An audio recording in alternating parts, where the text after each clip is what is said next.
All right, and we're back. So let's go ahead and we've got this side tank installed and secure. Everything is installed and secure so far. So let's go ahead and flip this thing around so that you can see the driver's side, and we'll install the mini tanks. So.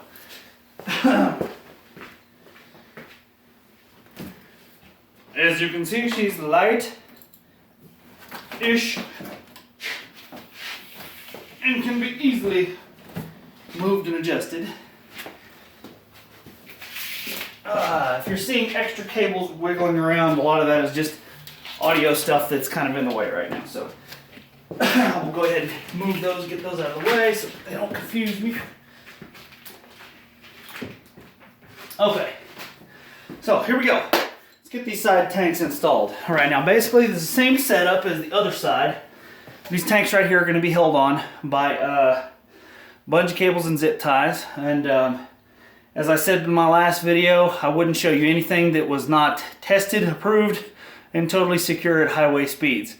The only thing I've ever had an issue with has been these side vacuum hoses at highway speeds, but as I said before, they stay on the car. Nothing has flown off of the car yet. The magnets can come loose in high wind and high speed, so with those all you have to do is just disconnect them, disconnect the magnets, and then zip tie those up to the roof rack frame itself or your luggage rails, and that ends up not being a problem.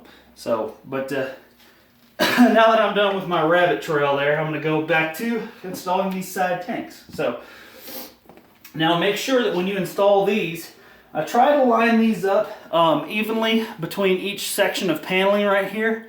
That way, in the future, when I have the extra cash to spend, I can get some little pressure gauges that I'm going to install. Because on the film version of this, there will be little gauges, readouts on either side of these. So you would just drill through the cap to do that, and then thread the pressure gauge into the dome cap on this. So, but for now, just make sure that you leave enough space in the middle that if in the future you want to do that, or if you want to go ahead and do that now, then you've got the time and the ability to do that, or the space to do that. So here we go. Basically, I'm taking 2 bungee cords per tank, obviously, and my Super Duty industrial strength cable ties or zip ties. And I'm going to start by running my cable, or my bungee cable, behind the frame. Okay, let's start with the rear tank first, since I've got a little bit less room to work with on this one. Okay, so let's make sure that your sticker or reflective surface right here in the front is centered where you want it. And then, oh, and I ran this through backwards again, of course.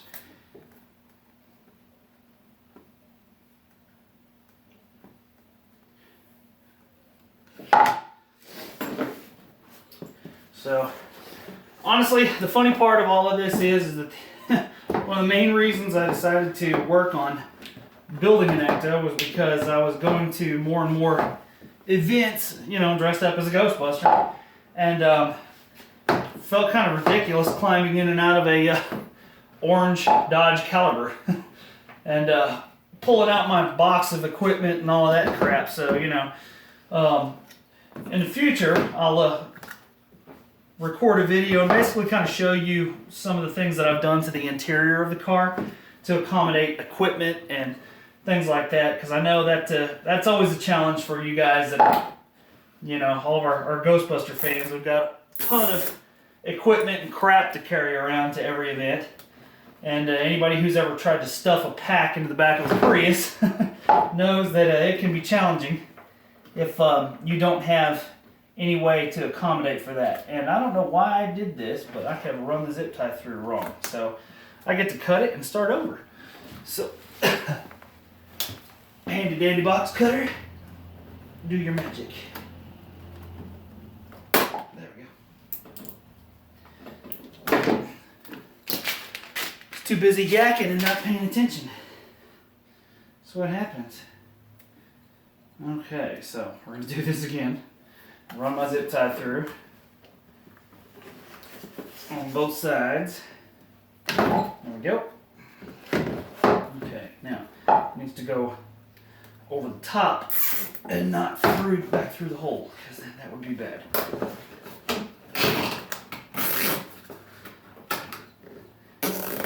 Quickest way to have a bungee cable come loose. Zip tie it incorrectly. Okay, so, and there we go. Now you see how I have done one side of this. We're going to do the opposite side the exact same way. Go ahead and run that underneath there real quick. And then you just cut off your excess zip tie material, and you're good to go.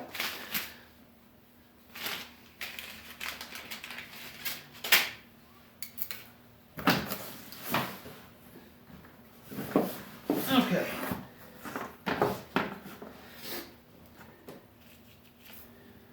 So, just make sure that once you get these together, if you've built your tanks the same way that I have, this system will work because you've got a little bit of a lip between the actual tube of the tank and the actual caps themselves. So this bungee cable just kind of sits right there in that little groove perfectly. And if you've used an actual tank for this that has a slick surface from front to back, this may not be the best way to do this. Because here, the way this is set up, there's no way that these bungee cables can slide off. But if this was just a smooth surface from front to back, that would be a completely different story. So make sure that if you're using actual tanks for this, that you don't try to go the bungee cable route. You'll need to come up with something that is drilled directly into the frame of the rack itself, and is secure to the tank itself as well. So, all right, so there we go. We've got one of these secured and ready to go. Now with these, all I've done is just tuck these behind the tank, and I've got enough tension between the side panel and the tank itself that it sits up there with no problem. So these don't ever come loose.